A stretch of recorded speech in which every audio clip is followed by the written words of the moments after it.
ယေရှုကအချိန်ပြည့်သိတာပါသူ့ရဲ့သာသနာပြုတဲ့နေရာတိုင်းမှာတေသူများကိုရှင်စေခဲ့တယ်လို့သူများတွေသူ့ကိုယုံကြည်စိတ်ကိုသိလို့အနာပြောက်ကင်းစေခဲ့တာအများကြီးရှိခဲ့ပါတယ်တဲ့ဒီမှန်လေးကဗုဒ္ဓ၏အလုံးစုံသိသောတပ်ပြညွတ်တဉာဏ်အကြောင်းပြောထားတဲ့ပိုထဲမှာလာမှန်ထားတာပါနော်ဦးစင်းကသူတစ်ပါးယုံကြည်ရာဘာသာကိုမတိုက်ခိုက်ဘူးတိုက်ခိုက်တတ်တဲ့အလေးအကျင့်လည်းမရှိဘူးသို့တော့ဦးစင်းတင်ထားတဲ့ပိုထဲမှာအခုလိုပောက်ကရတွေလာပြောပြီးဆိုရင်တော့တုတ်ပြန်တတ်တဲ့အလေးအကျင့်တော့ရှိတယ်နော်အခုလဲတုတ်ပြန်မှာဖြစ်တယ်2008ခုနှစ်မတ်လ2ရက်နေ့တုန်းကနာဂိတ်မုန်တိုင်းကြီးတိုက်တဲ့အခါမှာလူပေါင်းမြောင်များစွာတေကျေပျက်စီးခဲ့ရတယ်အဲ့ဒီထဲမှာဗုဒ္ဓဘာသာဝင်တွေလည်းပါတယ်လို့ဖန်ဆင်းရှင်ကိုးကွယ်တဲ့လူတွေလည်းပါတယ်တက္ကတော်ပြောသလိုတက္ကတော်တို့ရဲ့ဖခင်ကအချိန်ပြည့်သိနေတယ်ဆိုရင်အဲ့ဒီနာဂိတ်မုန်တိုင်းကြီးတိုက်မှာကိုဘာလို့ကြိုမသိတာလဲဘာလို့ကြိုပြီးလာမပြောတာလဲ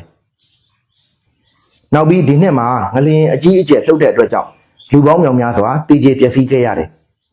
အဲ့ဒီထဲမှာဖန်ဆင်းရှင်ကိုးကွယ်တဲ့လူတွေလည်းပါတယ်တက္ကတော်တို့ဖခင်ကတက္ကတော်ပြောသလိုအချိန်ပြည့်သိနေတယ်ဆိုရင်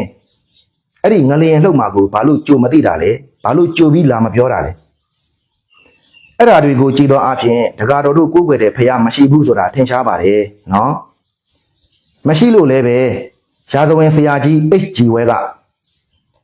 အနန္တတကုရှင်ထာဝရဘုရားသည်တကယ်အထင်ရှားရှိ၍ဤလောကအတွင်း၌တိုက်ခိုက်နေကြသောစစ်ပွဲများတေကျေပျက်စီးခြင်းများစစ်နှင့်ပတ်သက်သောကြောက်လန့်ဖွယ်ရာများကိုတားဆီးနိုင်သောတတ္တိရှိပါလျက်တမင်စိန်ခံပြီးကြည်နေခဲ့သည်ဆိုလျင်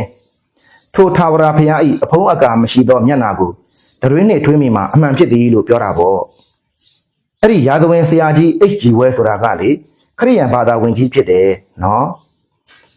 ဦးစင်းပြောချင်တာကတော့တက္ကတော်တို့ဖះဟာအချိန်ပြည့်သိတာမသိတာအသာထားပါဦးနော်တတလောမှာကိုကွယ်နေတဲ့ဖန်ဆင်းရှင်ထာဝရဖះတကယ်ရှိမရှိဆိုတာကိုသိအောင်အရင်လုပ်ပါလို့ပြောချင်ပါတယ်ဒါပါပဲနော်